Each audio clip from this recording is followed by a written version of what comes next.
O desejado de todas as nações. Capítulo 42. Tradição. Este capítulo baseia-se em Mateus capítulo 15, versos 1 a 20 e Marcos capítulo 7, versos 1 a 23.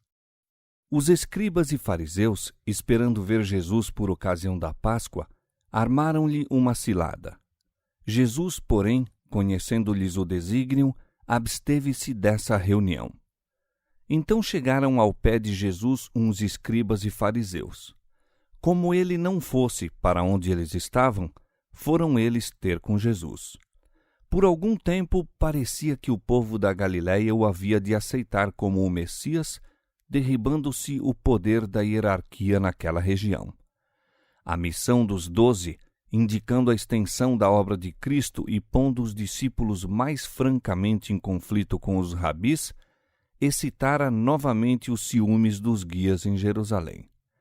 Os espias por eles enviados a Cafarnaum, no princípio de seu ministério, os quais procuraram firmar contra ele a acusação de violador do sábado, foram confundidos. Mas os rabinos buscavam levar a cabo o seu propósito. Agora, outra delegação foi enviada para vigiar-lhe os movimentos e encontrar contra ele algum motivo de acusação. Como anteriormente, esse motivo de queixa foi sua desconsideração pelos preceitos tradicionais que atravancavam a lei de Deus. Estes se destinavam professadamente a preservar a observância da mesma, mas eram considerados mais sagrados que a própria lei. Quando em colisão com os mandamentos dados no Sinai, dava-se preferência aos preceitos rabínicos. Entre as observâncias mais tenazmente acentuadas, achava-se a da purificação cerimonial. A negligência das formalidades observadas antes de comer era considerada odioso pecado que devia ser punido tanto neste mundo como no futuro, e julgava-se também uma virtude destruir o transgressor. As regras concernentes à purificação eram inúmeras. Os anos da existência mal dariam para uma pessoa as aprender todas. A vida dos que procuravam observar as exigências dos rabinos era uma longa luta contra a contaminação cerimonial, uma interminável série de abluções e purificações. Enquanto o povo se ocupava de insignificantes distinções e observâncias não exigidas por Deus, sua atenção se afastava dos grandes princípios de sua lei. Cristo e os discípulos não observavam essas abluções cerimoniais e os espias tomaram essa negligência como pretexto para acusá-los. Não atacaram, entretanto, a Cristo diretamente, mas a ele se dirigiram criticando os discípulos. Em presença da multidão, disseram: Por que transgridem os teus discípulos a tradição dos anciãos? Pois não lavam as mãos quando comem pão. Sempre que a mensagem de verdade se apresenta às almas com especial poder, Satanás suscita seus instrumentos para disputarem sobre qualquer ponto de só menos importância. Procura, assim, desviar a atenção do verdadeiro assunto. Quando quer que se comece uma boa obra, há sofistas prontos a suscitar discussões sobre formas e detalhes de técnica para desviar as mentes das realidades vivas.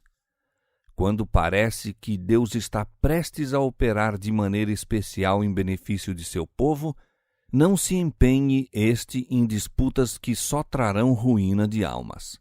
Os pontos que mais nos interessam são: creio eu com salvadora fé no Filho de Deus? Está minha vida em harmonia com a lei divina? Aquele que crê no Filho tem a vida eterna, mas aquele que não crê no Filho não verá a vida. E nisto sabemos que o conhecemos, se guardamos os seus mandamentos. João capítulo 3, verso 36 e 1 João capítulo 2, verso 3. Jesus não fez nenhuma tentativa para justificar a si ou aos discípulos. Não se referiu às acusações que lhe eram feitas, mas começou a mostrar o espírito que movia esses ardorosos defensores de ritos humanos. Deu-lhes um exemplo do que estavam repetidamente fazendo e tinham feito mesmo antes de ir procurá-lo. Bem invalidais o mandamento de Deus, disse ele, para guardardes a vossa tradição. Porque Moisés disse, honra a teu pai e a tua mãe, e quem maldisser ou o pai ou a mãe, morrerá de morte. Porém, vós dizeis, se um homem disser ao pai ou à mãe, aquilo que poderias aproveitar de mim é corbã, isto é, oferta ao Senhor, esse não precisa honrar nem a seu pai nem a sua mãe. Punham de parte o 5º mandamento, como não sendo de nenhuma importância, mas eram por demais exatos em executar a tradição dos anciãos. Ensinavam ao povo que a dedicação de sua propriedade ao templo era um dever mais sagrado que o próprio sustento dos pais, e que, por maior que fosse a necessidade, seria sacrilégio dar ao pai ou à mãe qualquer parte do que fora assim consagrado. Um filho desobediente só tinha que proferir a palavra corbã acerca de seus bens, dedicando-os assim a Deus, e podê-los-ia conservar enquanto vivesse, e por sua morte ficariam pertencendo ao serviço do templo. Estava assim, tanto em vida como na morte, na liberdade de desonrar e prejudicar os pais sob a capa de pretendida devoção a Deus. Nunca por palavra ou ato diminuiu Jesus a obrigação do homem de apresentar dádivas e ofertas a Deus.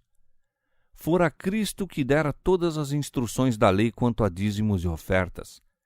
Quando na terra, louvou a mulher pobre que deu ao tesouro do templo tudo o que tinha.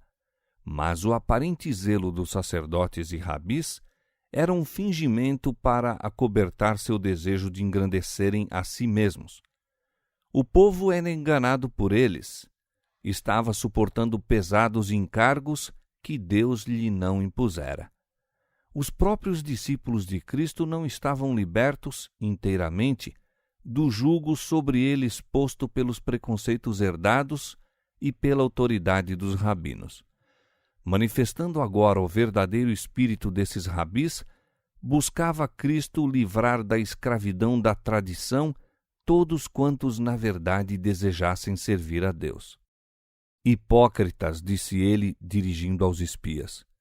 Bem profetizou Isaías a vosso respeito, dizendo, este povo honra-me com os seus lábios, mas o seu coração está longe de mim.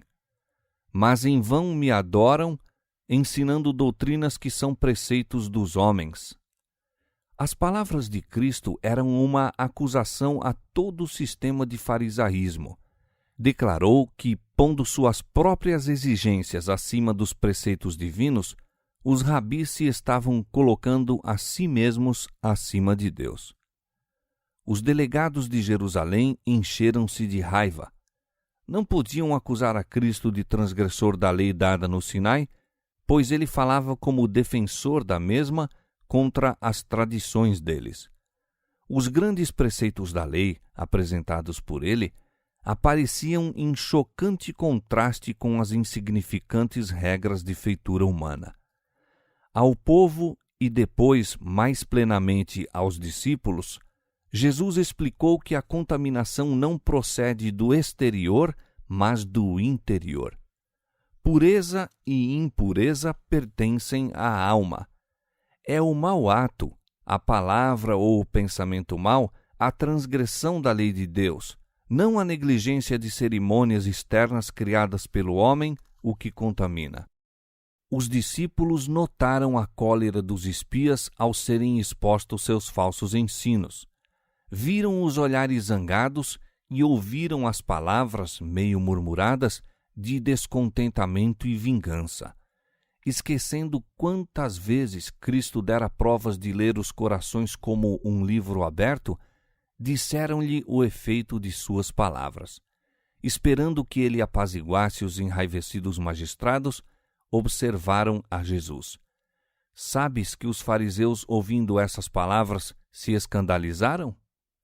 Respondeu ele: Toda planta que meu Pai Celestial não plantou será arrancada. Os costumes e tradições tão altamente considerados pelos rabis eram deste mundo, não do céu. Por maior que fosse sua autoridade para com o povo, não podiam resistir à prova da parte de Deus. Toda invenção humana que tem substituído os mandamentos de Deus demonstrar-se-á sem valor naquele dia em que Deus há de trazer a juízo toda a obra e até tudo o que está encoberto, quer seja bom, quer seja mau. Eclesiastes 12:14. Não cessou ainda a substituição dos preceitos de Deus pelos dos homens. Mesmo entre os crentes acham-se instituições e costumes que não têm melhor fundamento que as tradições dos pais.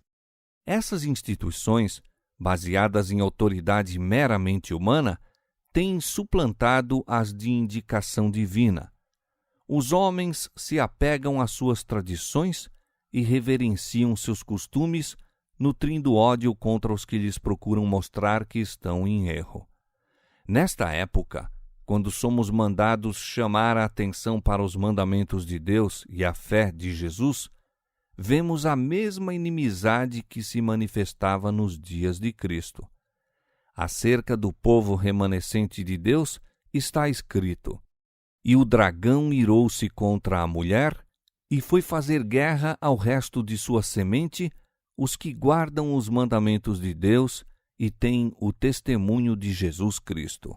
Apocalipse capítulo 12, verso 17.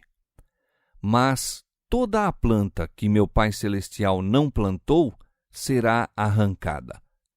Em lugar da autoridade dos chamados pais da Igreja, Deus nos pede aceitar a palavra do Pai Eterno, o Senhor do céu e da terra. Aí somente se encontra a verdade sem mistura de erro. Davi disse: Tenho mais entendimento do que todos os meus mestres, porque medito nos teus testemunhos. Sou mais prudente do que os velhos, porque guardo os teus preceitos. Salmo 119, versos 99 e 100. Que todos os que aceitam a autoridade humana, os costumes da Igreja ou as tradições dos pais, atendam à advertência envolvida nas palavras de Cristo: Em vão me adoram, ensinando doutrinas que são preceitos dos homens.